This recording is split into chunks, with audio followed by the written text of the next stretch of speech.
principale dell'Ayurveda è quello di conservare la buona salute dell'uomo, in modo da dare sostegno ai 4 principali obiettivi della vita, che sono Dharma, il dovere, la legge naturale per vivere correttamente, per il benessere dell'individuo e della società. Artha, comprendere la conoscenza, la ricchezza, la disponibilità per il mantenimento della vita. Kama, soddisfazione, appagamento, contentezza dei desideri terreni per allungare la vita. Moksha, la consapevolezza della liberazione dell'esistenza. Dharma è la legge naturale. Dharma è il proprio dovere che deve essere compreso correttamente e eseguito pienamente.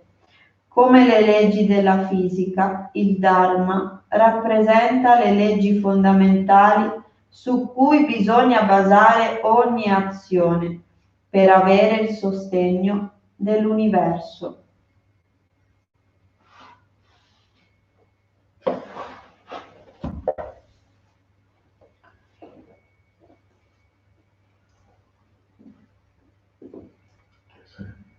Questo capitolo cosa? Parla dei 4 principali obiettivi della vita. 4 fondamenti, 4 colonne della vita. Dharma, Artha, Kama, Moksha. Anche diciamo Aram, Porul, Inbam, Vidu, stesso concetto. E l'ultimo, Moksha, la libertà, illuminazione. E cos'è lo scopo? Scopo finale. Scopo finale.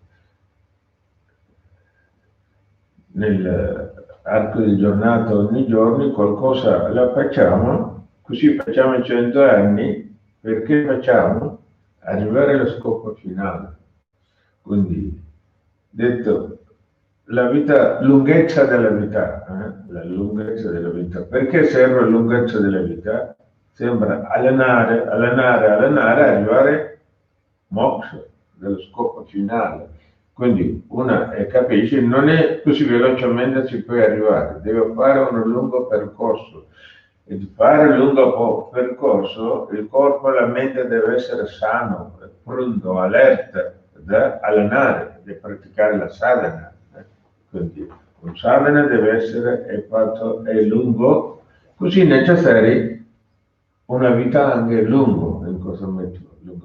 Altrimenti se nasce un'altra vita, tu già cominci da piccoli un sacco di tempo perdiamo, quindi non devo crescere, imparare, maturare di tempo. Invece una vita, se tu hai allungato la vita, tu hai cresciuto, maturato, hai la chiarezza, tu puoi la praticare. Quindi in questo senso cosa è necessario? Una lunghezza della vita per praticare, sadhanare, poi arrivare allo scopo finale, la libertà moksha. Prima di libertà, arrivare alla libertà, tu devi attraversato e sperimentato la felicità, la kama, la felicità.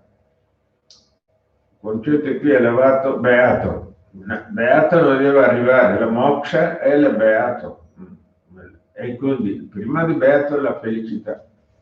Prima di felicità ancora la gioia, ancora prima la contentezza, ancora la prima piacere, poi godere. C'è una scala. Noi sempre stiamo nel godere, nel piacere, come arrivare all'alto. Quindi questa è una comprensione, una deve capire. Va bene. Un piccolo bambino appena nato bevendo il latte gode, va bene. Ma dopo il bambino cresce, quando è arrivato 50 anni ancora pensa a bere il latte della mamma, non è significato. No, è così. Esiste godere, esiste piacere, un certo limite al piacere. Un 10 anni bambini ha piacere guardare un colore, capisce? Quindi deve andare ancora alto. Tu maturato, non dare l'importanza di godere il piacere a una maturata, dare l'importanza della felicità. La felicità più elevata deve essere.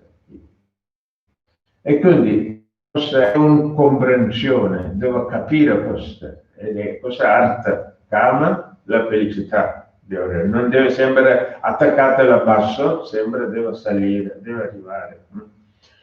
Felicità è uno stato, invece il piacere con senso reale tu fa piacere, invece felicità con l'anima, contentezza con la mente, gioia con il cuore, quindi c'è la scala.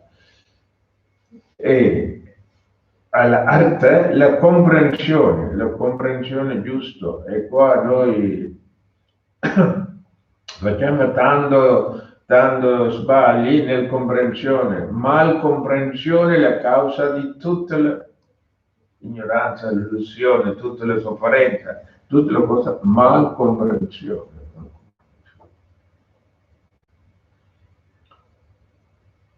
Devo comprendere, chiarire, comprensione di dire, chiaro, cosa riguarda che cosa è chiaro, già abbiamo una chiarezza, il mio scopo finale è la moksha, la libertà.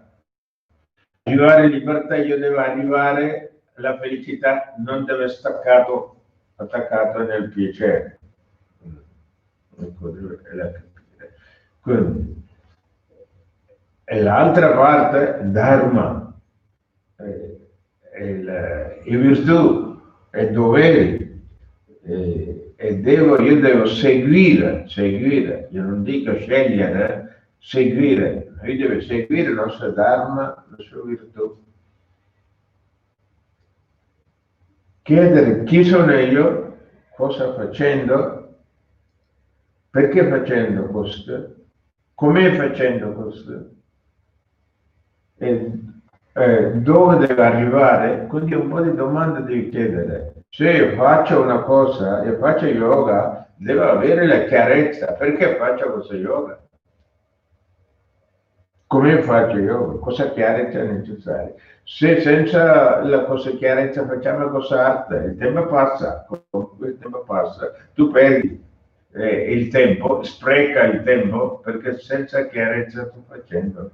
Quindi è necessario. Poi avere la chiarezza, chiedere la domanda. Riguarda io, il mondo, il Dio. La domanda è chiedere e di chiarire. Tanto nella Kambala yoga, se la facciamo la yoga, tanti fanno malcomprensione. Perché di fare yoga? Devo un po' di comprendere bene. In questo momento non è giusto da spiegare. Se vuole un altro tempo io puoi spiegare.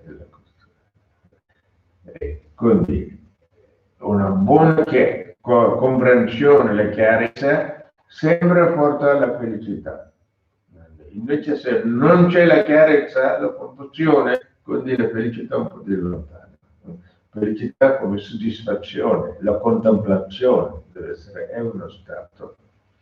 Dharma non è una scelta, attenzione, Dharma yoga deve essere, devo fare ogni individuo, non è una scelta, è così. E mangiare è un dovere, e questo non deve dire la scelta, dormire anche è un dovere, così. Ci sono le 3 linee, diciamo, attività, nutrizione, riposo e 3 dovere che deve essere fatto correttamente. Per fare correttamente tu devi capire perché mangio, perché dormo, perché muovo, e la domanda più importante è perché. Secondo, come faccio? E terzo arriva cosa faccio, cosa accade pronto di me, secondo le mie possibilità, io faccio così. E così. Quindi uno deve ricordare questi 4 concetti importanti, applicare nella vita quotidiana. Sempre seguiamo il nostro dovere con una buona comprensione e con una buona soddisfazione, apprezzamento Grazie. Om Saranam Bhagavatu Saranam Bhagavatu Sarveyam Karavavahai Tejasvinavaditamastu Ma Vishavahai. Om Shanti Shanti Shanti. Siamo insieme, camminiamo insieme verso la verità. Om Shanti Shanti Shanti. Budevi Budeva Bhojana Prashada. Grazie. Un saluto, ricordiamo i santenati, un saluto di gratitudine.